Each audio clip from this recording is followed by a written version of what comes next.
Hi, I'm Gail Boucher. And hello, I'm Regie Routman. Regie, we are finally here together. I know. Here we are. We've been friends in person for not very long, but I really want to introduce everyone to the person I have known for years. And you didn't even know I was your friend, but I have been for years, because here's why. Mhm. Conversations. You were my friend. I called you my colleague, and I've said this to many people.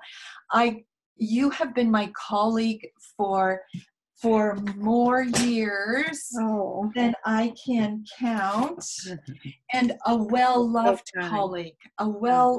colleague, because you of what you do, and I've been with you. You've been with me for many, many years, and here's why.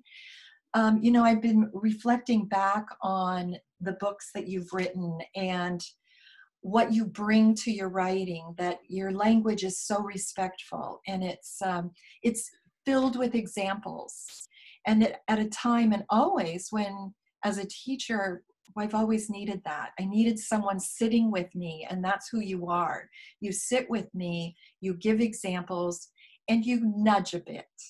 And that's truly what your writing has done for me.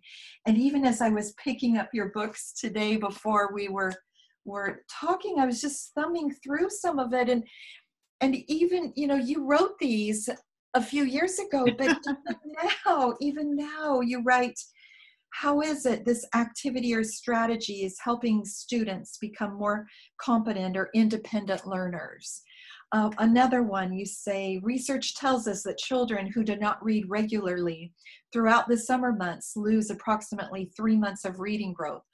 I mean, the things that you've written, because they're based in research, because they are based in what works, were relevant then and are relevant now. And I do have to say, okay, right now it's just about me. I'm talking. You can talk in a moment. But when your book, Literacy Essentials, came out, and I hadn't gone back to your books for a while, when I picked this up, when you had sent it to me and I picked it up, I truly opened it up, and I said to myself, she's back. She's back. Oh, She's back. you're I too needed kind. you. I I'm needed embarrassed. you. Don't be embarrassed.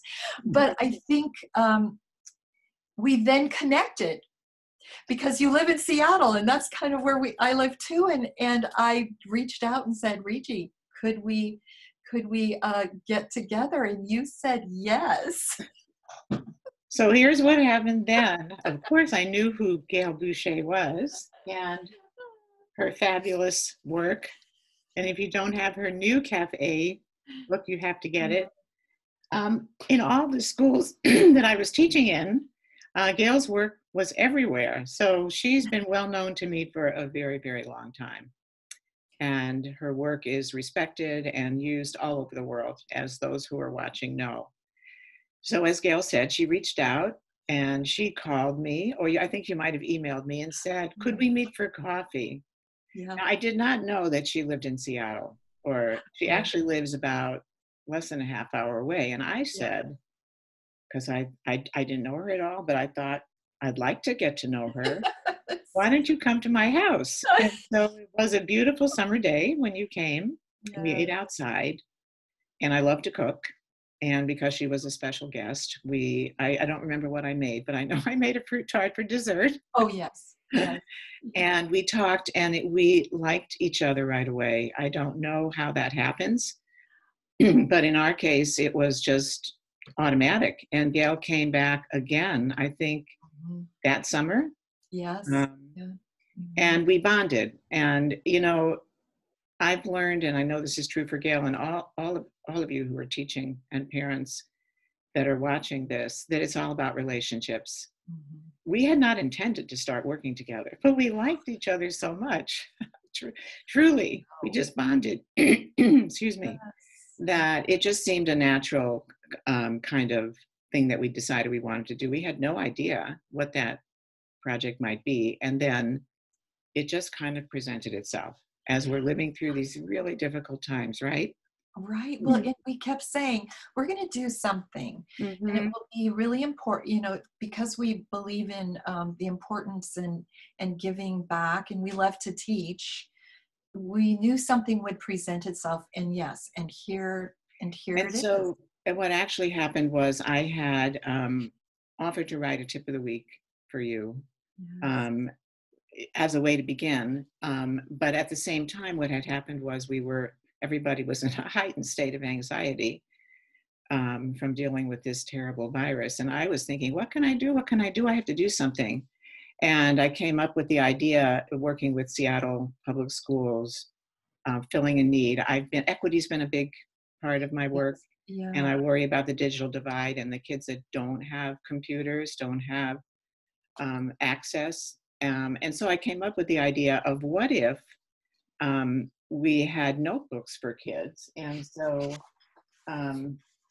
what we're working on, and what we're going to take you through over a series of videos is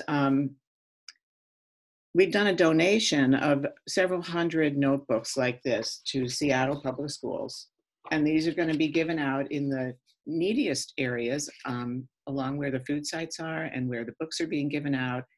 And then my granddaughters and I wrote a one-page insert called A Notebook for You. And if you look on the screen at that URL, you can see all the information about that. Some very general guidelines on how to get kids started writing at home if you don't, whether or not you have computer access or not. What are some of the things that you want to remember during this time? Well, So, and Regie, your book, The Writing Essentials, we have had that conversation, how you wrote this a few years ago, but what, how relevant. like 20? Oh, okay, 20. Not quite. But how relevant it Yeah, is, because it's teaching writing. And so then we were saying, all right, so kids are home, teachers are trying to do this important work exactly. rather than Yeah. just send packets home. How do we get them to be doing that writing? So here's your journal, you've got that insert. And then we said, okay, well, maybe we should do some modeled writing too. Right.